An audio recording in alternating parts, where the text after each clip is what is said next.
ایک طرف تو میں نے پروگرام کے شروع میں ناظرین کو سنایا کہ کہہ رہے ہیں کہ جی ان لوگوں سے جو مینڈیٹ چوری کر چکے ہیں ہمارا ان سے تو بات چیت نہیں کرنی. زین قریشی صاحب کل ویسے ہی کہہ چکے تھے کہ 3 جماعتوں کو چھوڑ کے بات نہیں کرنی. آپ نے یہ کہا ہے کہ جی پاکستان کی خاطر بات کرنے کو تیار ہے, ڈیل اور بات کرنے میں فرق ہوتا ہے. یہ بتا دیں کیا چاہ رہے ہیں, کس سے چاہ رہے ہیں, کیوں چاہ رہے ہیں؟ بسم اللہ الرحمن الرحیم. اللہم صلی وسلم وبارک علی سیدنا محمد رسول اللہ خاتم النبیین صلی اللہ علیہ وآلہ وسلم. بات سب سے ہونی چاہیے, مذاکرات البتہ سول فورسز سے,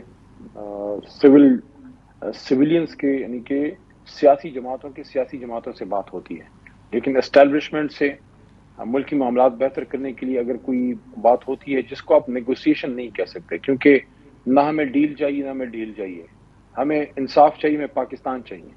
تو اس کے لیے تحریک انصاف, عمران خان صاحب نے کہا تھا کہ ہم سب سے بات کرنے کے لیے تیار ہیں.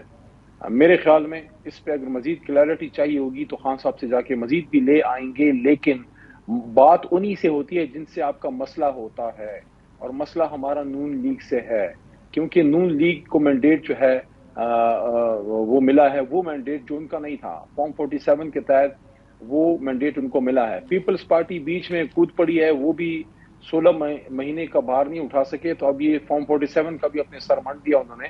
لیکن بہرحال میں یہ کہنا چاہتا ہوں کہ مذاکرات ہونے چاہیے, لیکن اس کے بالکل کلیئر پیرامیٹرز ہوں. کوئی ہم نے کسی شک و شبے میں نہیں پڑنا. عمران خان کی اسیران کی رہائی اور مینڈیٹ کی واپسی, اگر اس پہ حکومت کے پاس کوئی روڈ میپ ہے تو پھر بیٹھتے ہیں, ورنہ نشستن گفتن برخاستن اور سرکار کی سرکاری چائے پینے کا میرے خیال میں ویسی سرکار کا کمپنی کا نقصان نہیں کرنا چاہیے. کمپنی سے مطلب ویسی مثال میں دے رہا ہوں. آپ نے ایک بات کی ہے, اس کے بعد میں کشمکش میں پڑ گئی. بیرسٹر گوہر نے کہا ہے جنہوں نے ہمارا مینڈیٹ چوری کیا ان سے بات نہیں کرنی. زین قریشی نے, میں پہلے بھی یہ کہہ چکی, زین قریشی نے بولا ہے 3 جماعتوں سے بات نہیں کرنی. اب آپ یہ کہہ رہے ہیں کہ بات ان سے ہوتی ہے جن سے مسئلہ ہوتا ہے, مسئلہ ہمارا نون لیگ کا ہے. آپ نون لیگ سے بات کرنا چاہ رہے ہیں اور کن ٹرمز پہ کرنا چاہ رہے ہیں؟ دیکھیے میں عرض کرتا ہوں, فاؤنڈنگ چیئرمین عمران خان ہے, فیصلہ انہوں نے کرنا ہے. سپریم لیڈر ہیں, تحریک انصاف کے نہیں ملک کے سب سے بڑے لیڈر ہیں.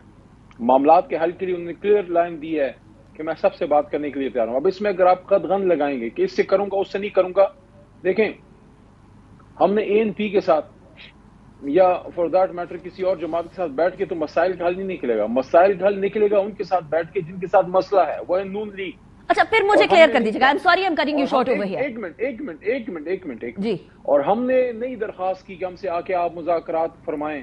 نون لیگ کے ہی رانا ثناء اللہ صاحب اور ان کے دوسرے جو پروفیسر صاحب ہیں, اکثر ان کا نام ذہن سے نکل جاتا ہے, بڑے قابل طرح عرفان صاحب, جو I think very close to Nawaz Sharif صاحب پروبیبلی, ان کی طرف سے بار بار مذاکرات کی بات آتی ہے. یہ تو بہت بڑی بات کی ہے علی محمد صاحب. وہ تو آپ کو کہہ رہے ہیں کہ مذاکرات کریں, آپ لوگ نہیں مان رہے تھے. آپ نے یہ فرمایا کیونکہ آپ کی ملاقات ہوئی ہے اور بیرسٹر گوہر صاحب کی ملاقات ہوئی ہے, تو یہ آپ کو ہی پتا ہوگا کہ عمران خان صاحب نے کیا کہا ہے. عمران خان صاحب نے کہا سب سے بات کرنے کو تیار ہیں, لیکن بیرسٹر گوہر صاحب نے کہا ہے کہ ہم ان لوگوں سے جنہوں نے مینڈیٹ چوری کیا ان کے علاوہ سب سے بات کرنے کو. تو کیا آپ یہ کہہ رہے ہیں کہ یہ جو اف ایڈ کیا ہے بیرسٹر گوہر نے, یہ اپنی طرف سے عمران خان صاحب نے ایسا کچھ نہیں کہا؟ نہیں, عمران خان صاحب سے آج میری ملاقات ہوئی ہے. مذاکرات پہ میں بات کرنا چاہ رہا تھا لیکن ٹائم کم تھا, تو میں اس بات کو ڈینائی نہیں کروں گا, کیونکہ بیرسٹر گوہر ذمہ دار آدمی ہے, وہ جنٹلمین آدمی ہے. میں نے ان کو, وہ انگریزی میں کہتے ہیں نا, ہی از اے نو نان سینس پرسن, یعنی کہ انہوں نے فضول بات وہ نہیں کرتے. لیکن میں اپنی ایک سیاسی رائے آپ کے سامنے پیش کر رہا ہوں, اس میں مزید کلیئرٹی خان صاحب سے لے لیں گے. جس طرح میں نے آپ کو شروع میں بھی کہا کہ دیکھیے مسئلہ نون سے ہے, نون نے مذاکرات کی پیشکش کی ہے, تو ہماری طرف سے ان کو کلیئر بات, میری اپنی بات کر رہا ہوں کہ اگر ان کے پاس مذاکرات کے لیے کوئی واضح موقف ہے تو وہ نقطے پیش کریں کہ کس چیز پہ انہوں نے بات کرنی ہے, تاکہ وہ باتیں عمران خان صاحب کے سامنے رکھ دی جائیں.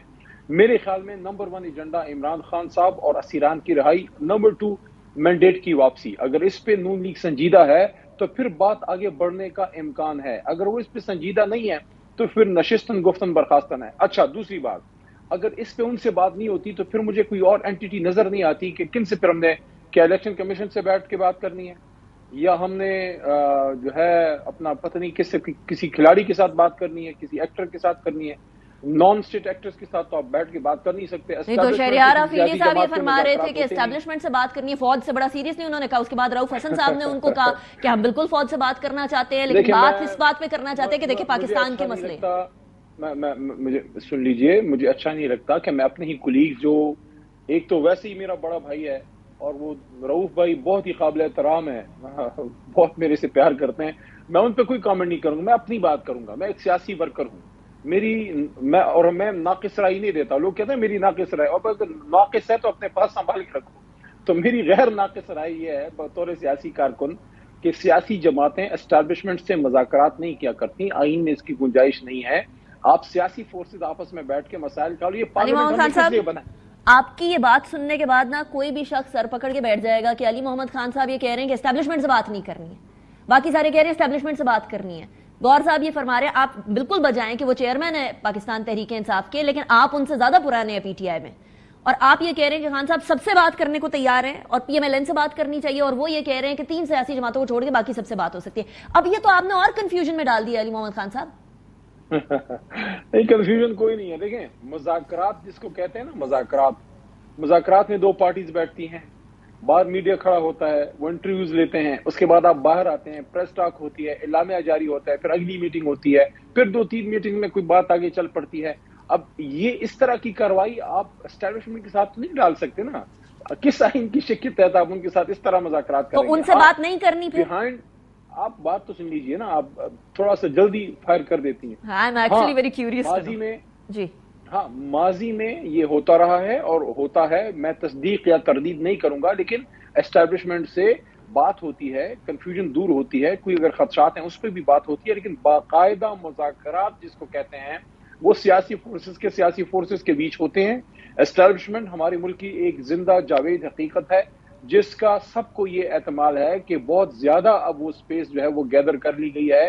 ضرورت اس امر کی ہے کہ اسٹیبلشمنٹ اپنے روایتی رول میں واپس جائے، اور جب وہ روایتی رول میں واپس جاتی ہے قوم کے سر کا تاج بنتی ہے. لیکن جب وہ لائنز کراس ہوتے ہیں اور وہ اس طرف سیاسی پیرافرینیلیا میں آتے ہیں تو پھر ان پہ بھی جو ہے کیچڑ اچھلتا ہے اور وہ ملک کے لیے اچھا نہیں ہوتا. تو ان چیزوں پہ اگر بات ہوتی ہے تو وہ اس کو مذاکرات آپ نہیں کہہ سکتے. اگر آپ نے کوئی گفتگو کرنی ہے کسی سینئر ممبر ہے، وہ جا کے کر لیتے ہیں جیسے ماضی میں ہوا ہے. تو اس طرح کی گفتگو ہوگی پاکستان تحریک انصاف کی؟ کے لوگوں کے ساتھ بھی بات ہوئی ہے، ہمارے بھی لوگوں کے ساتھ بات ہوئی ہے.